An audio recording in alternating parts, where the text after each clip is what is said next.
So if you're wondering about my biscuits, I make whipping cream biscuits. So I'm just using self-rising flour. White Lily's my favorite to use if you can find White Lily. And cream. And that's all I'm using. So that's why I'm not putting any lard or shortening or butter or anything like that. I have a video about biscuits and chocolate gravy that you can check out to find out more about the biscuits.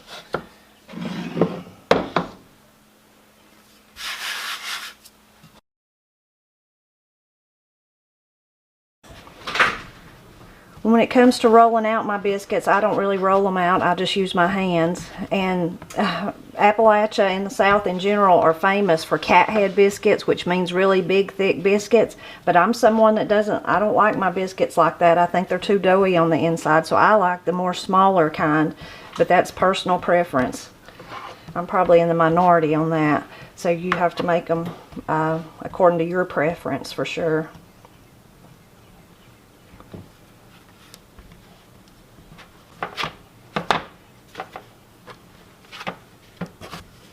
And I found this dough to be, I've been making biscuits for 30 years now with this recipe probably.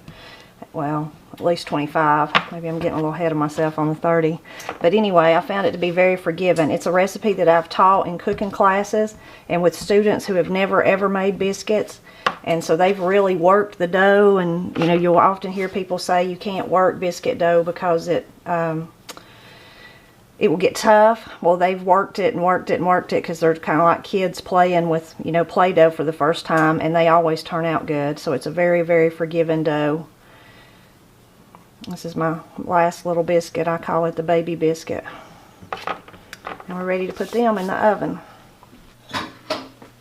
So when it comes to frying country ham, a lot of people don't use any kind of oil or butter or anything like that in the pan. They just heat the pan and put it in there and let the country ham, the fat, kind of render out a little bit. I like to put a little something in there for when I cook it. So I've got butter, just butter in there browning.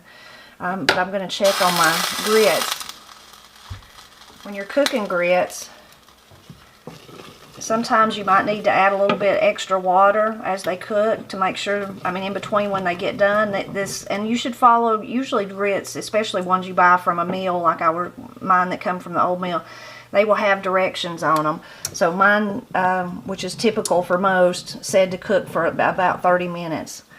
And during that 30 minutes, and you want to cook them low and slow so that they don't just boil out all the water. But if it does happen, you need to just add a little bit more water. I just kind of keep a little bit of water beside me when I'm cooking so that if I need to add a little.